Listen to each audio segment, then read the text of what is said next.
Salut tout le monde! Alors, faites-vous partie de ceux qui ont déjà eu le droit à cette fameuse réflexion « Tu es comme Jeanne d'Arc, tu entends des voix ». Eh ben oui, exactement. Vous savez que quand le moment du coucher approche, ça va encore se passer. Vous êtes confortablement installé dans votre lit, au bord de l'endormissement, et bam, une voix retentit. Et ça vous surprend à chaque fois. Une voix vous parle et vous ne comprenez pas toujours ce qu'elle vous dit. À ce moment-là, vous aimeriez bien pouvoir réveiller votre conjoint et lui dire « Chérie, réveille-toi, j'ai entendu une voix ». Et peut-être que vous l'avez déjà fait. Mais sa réponse est toujours la même « T'as dû rêver, rendors-toi ». Ou encore « Ne t'inquiète pas, ce sont juste les voisins qui rentrent ». Mais vous, au fond de vous, vous savez que c'est pas ça.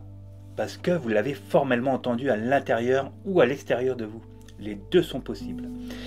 Eh bien, j'ai plutôt une bonne nouvelle pour vous. Vous n'êtes pas fou. Il y a bien une explication derrière tout ça, et c'est ce que je vous explique tout de suite. Alors on y va, c'est parti!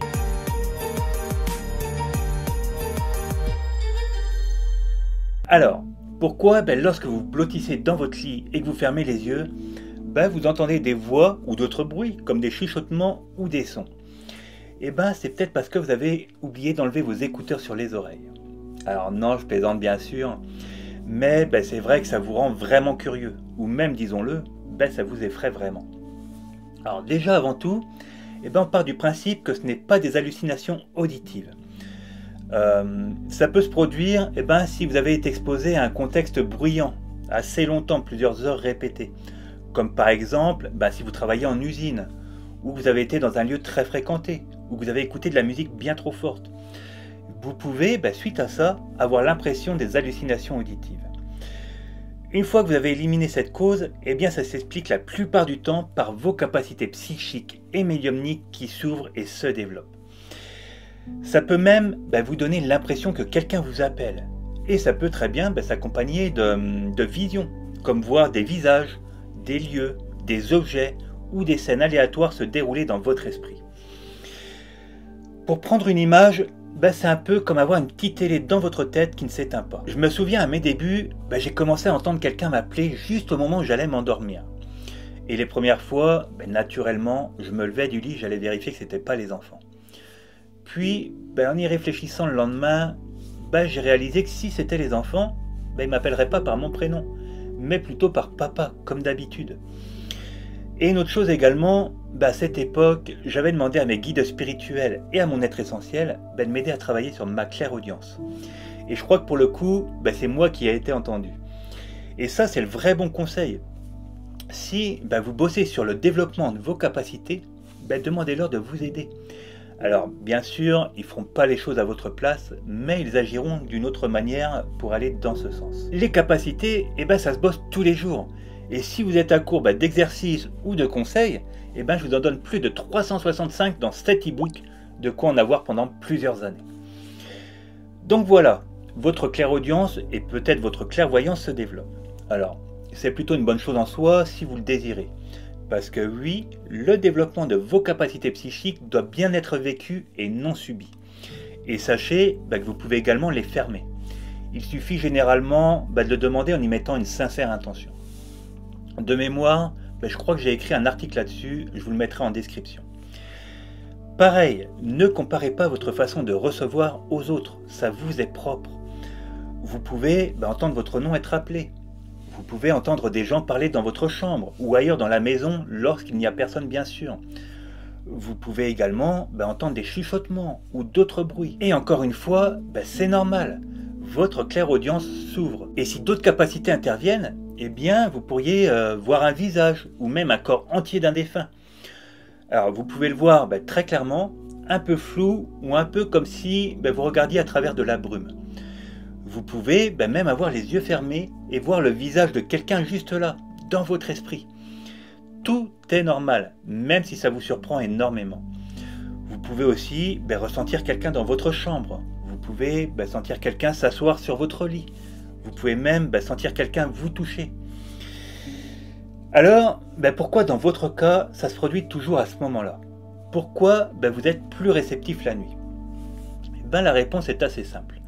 parce que il est plus facile pour votre esprit de se connecter lorsque vous êtes dans un état détendu. Vous ne résistez pas. Le mental, il est moins présent et laisse plus de place à recevoir. Et d'ailleurs, on peut retrouver cet état dans la méditation. Maintenant, si vous y réfléchissez, la résistance se produit généralement lorsque vous ressentez du doute ou de la peur. Ceux d'ailleurs qui canalisent régulièrement le savent. Ils ont du mal à faire confiance aux informations qu'ils reçoivent lorsqu'ils sont dans ces émotions. À partir du moment où vous abandonnez la résistance, lorsque vous vous permettez d'être complètement détendu, votre mental est plus calme et donc plus réceptif à votre intuition et à votre esprit. Ça arrive parce que vous ne jugez pas l'information. Vous ne résistez pas à votre intuition comme vous le faites pendant la journée. Voilà pourquoi il se passe ces phénomènes pendant votre phase d'endormissement. Alors, c'est pas le tout de savoir pourquoi vous entendez ces voix, mais de qui viennent-elles? En vrai, c'est assez vaste. Ça peut être l'un de vos proches décédés, un de vos guides spirituels, une âme désincarnée. Et pour savoir comment les reconnaître, il y a plein de choses à prendre en compte. Nous avons fait plusieurs vidéos à ce sujet, n'hésitez pas à parcourir la chaîne. Et pareil, il y a une chose qui arrive régulièrement, si vous avez réservé un contact défunt, l'âme peut très bien commencer à communiquer avec vous. Alors, je ne vous cache pas que nous, ça nous arrange un peu, car certains défunts viennent souvent chez nous quelques jours avant le rendez-vous. Il est temps d'aborder le dernier point, celui qui en chagrine beaucoup. Est-ce que ces voix vont vous empêcher de dormir pour toujours? Si vous subissez sans rien faire, oui, c'est possible. Mais c'est vraiment pas le but. On le sait tous, pour être efficace, il faut passer de bonnes nuits de sommeil. Quoi qu'il se passe, vous avez toujours le contrôle de vos sens et de votre intuition. Dans un premier temps, il faut entretenir votre hygiène spirituelle, afin d'aller vous coucher dans les meilleures conditions possibles. Ça vous protège naturellement. Alors, il y a plein de moyens différents pour le faire, vous en retrouverez notamment dans cet e-book. Ensuite, n'hésitez pas à solliciter votre équipe spirituelle selon vos croyances. Que ce soit des guides, des anges, votre être essentiel, des archanges. Faites selon vos convictions. Vous pouvez leur demander par exemple de maintenir votre espace dans de bonnes énergies afin de ne pas être dérangé dans votre sommeil. Pensez bien aussi que vous devez le demander, sinon ils ne le feront pas. Libre arbitre oblige. Pour vous dire, à nos débuts, on était constamment dérangés. Chuchotements, bruit à l'étage et dans les escaliers, on avait divers bruits dans la maison, on voyait des ombres noires passer, enfin bref, on avait tout un tas d'événements. Et ça devient vite invivable. Mais à ce moment-là, on n'avait pas toutes ces connaissances et toute cette expérience de maintenant. Si c'est votre cas, que pouvez-vous faire lorsqu'un défunt vient perturber vos nuits? Déjà, soyez convaincus que vous avez toujours le contrôle de votre esprit et de votre corps. Vous devez fixer des limites en leur demandant clairement de vous laisser tranquille.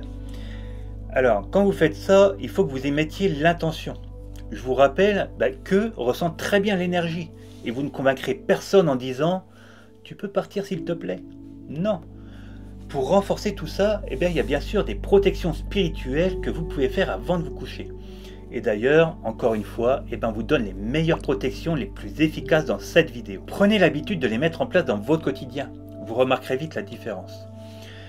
Donc pour finir, pensez que vous avez toujours le choix. Alors attention, vous n'avez pas toujours besoin de les envoyer bouler. Je vous rappelle que le respect est très important si vous voulez qu'ils en fassent autant. Vous pouvez très bien calmer votre esprit et leur parler, afin de savoir qui ils sont et pourquoi ils sont là. Ça marche aussi très bien. Et puis, au fur et à mesure que vous développerez vos capacités psychiques et médiumniques, vous deviendrez plus confiant dans la façon dont vous gérez la communication spirituelle. Vous apprendrez à vous faire confiance ainsi qu'aux informations que vous obtiendrez. Si je devais vous donner un dernier conseil, le plus important, ça serait d'élever votre taux vibratoire. Alors ne suivez pas les rituels fastidieux que l'on trouve à droite et à gauche. Ça vous pollue plutôt qu'autre chose et ça vous rend surtout moins efficace. Quand on comprend comment fonctionne l'énergie, on sait que plus c'est simple, plus c'est puissant. Et puis, si ça vous intéresse d'aller plus loin ou que vous souhaitez être accompagné, nous proposons plein de livres et d'accompagnement.